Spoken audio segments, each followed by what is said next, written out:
Para po sa hindi maka-open sa description box sa aking videos, ito po, binidyo ko na lang po ang aking residence address, office address, GCash number, and then the debit card.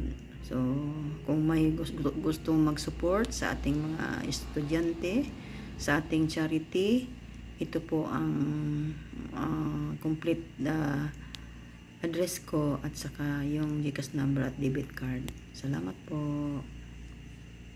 Good morning! Welcome back to my YouTube channel. Okay, Kanay Balandang Next Vlog. Pupunta kami sa labas kasi po hindi kami nakasaing kasi walang tubig, walang kuryente.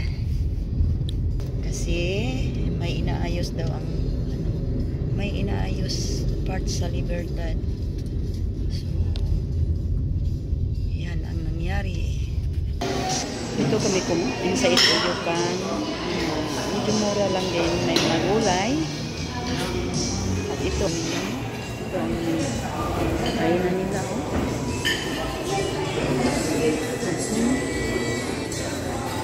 Andyan sila.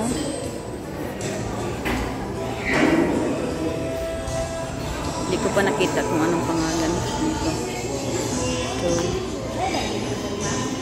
wala.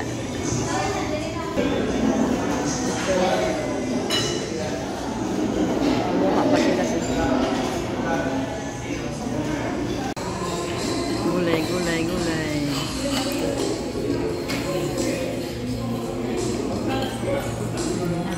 Yung drinks nila.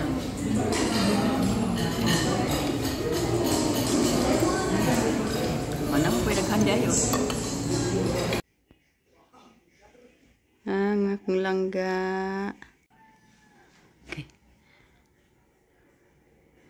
Okay. Hello. Good afternoon. Gikan sa among lunch kanina. Nag-rest lang gamay sa bahay. Tapos pupunta naman uli sa Robinson Mall kasi po may meeting ang mga retirees. Kasama si husband sa meeting, no? Para sa magsuot sila ng para silang mga veterans, no? May mga uniform sila. Mamaya abangan natin ang kanilang meeting at nang malaman natin kung ano ang kanilang meetingan. Tapos nagpaayos din kami ng cellphone kanina, yung isang cellphone ko kasi po medyo luma na ang battery. So pinalitan ng battery at 1.5 kaagad ng ang battery at ang yung labor. So wala magawa kundi magbayad. So ganyan, abangan natin 4 PM ang meeting ng mga veterano sa Giera. So yan, si husband mag-uniform mamaya sa kanyang uniform sa mga retirees. Abangan natin. Bye muna. Dito na kami sa Robinson. Nag-start na pala ang FAO. Dami nila. Doon si husband. Kasi nakaupo lang. Wala nang upuan. Dami pala nila. Dito kami sa Robinson Mall. Dito ginihil ang meeting ng mga retiring.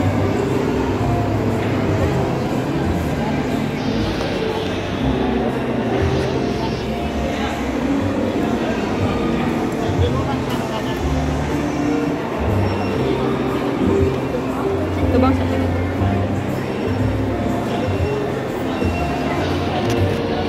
Wapo ng palangga.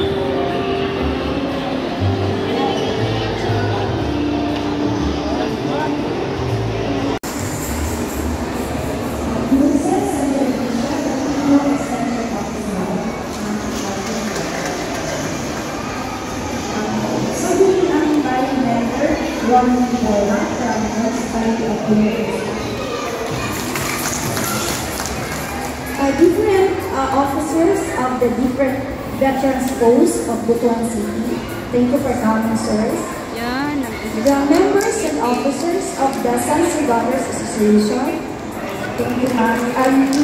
Leader, Ma'am Miriam Zero. Thank you for coming. And some city councilors of Barangay Manila.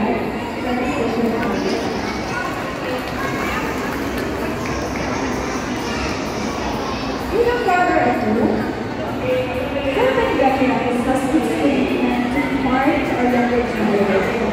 The lessons of World War II through this exhibit and be treated to the modern day years. For an inspirational message, let me introduce with much honor and pride our first speaker. He is the founding partner of the Centennial Youth International and chairman of the Centennial Asia.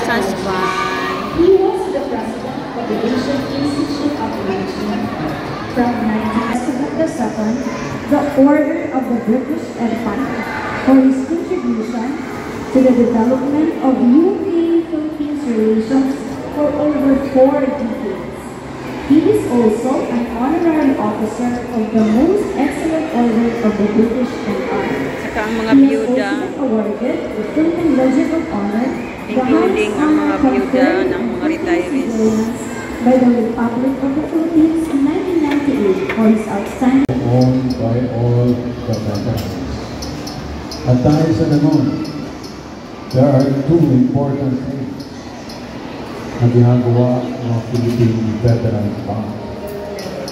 Unang-una, magpapalakas ang Veterans Bank na maging isang matatag na bangko upang makabigay ng malakas na suporta sa ating mga veterano, lalo na ang ating mga veterano ng World War II at saka mga sons and daughters ng mga World War II veterans.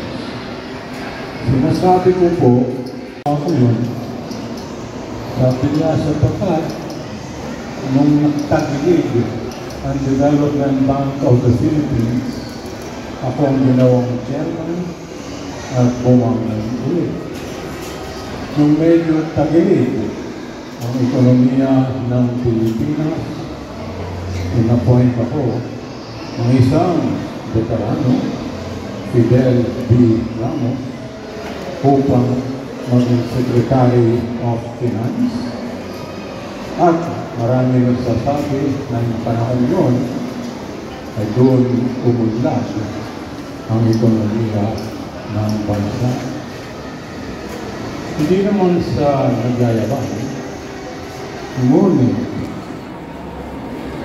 saka buuan ng aking serbisyo sa pamahalaan at sa taong bayan sa iba't ibang pwesto at pagpatapos ng aking serbisyo sa iba't ibang pwesto, mas isang kaso tungkol sa graft, corruption, instrumento at kung ano pa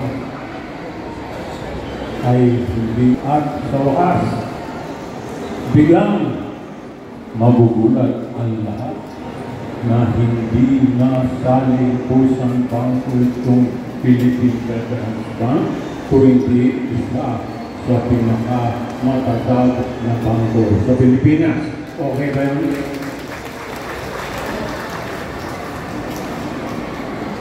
Nakikita na po ngayon.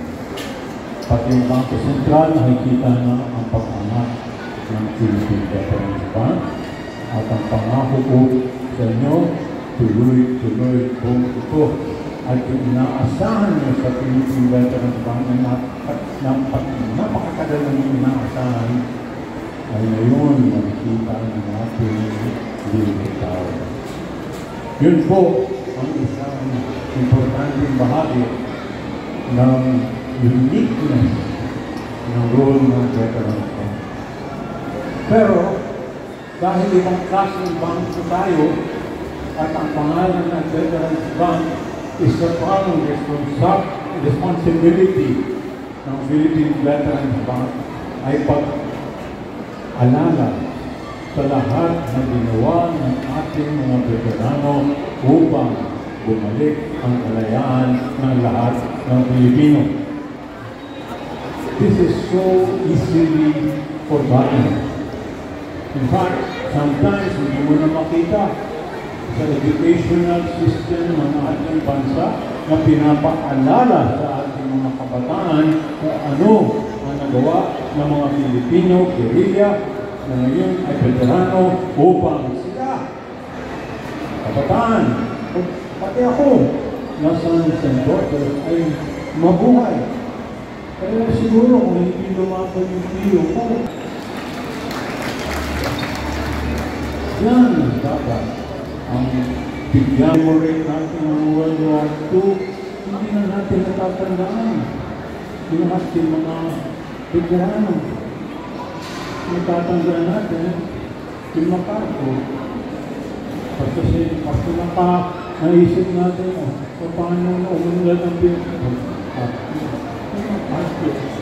Okay, nakatulog na. Pero huwag naman yung kalimutan.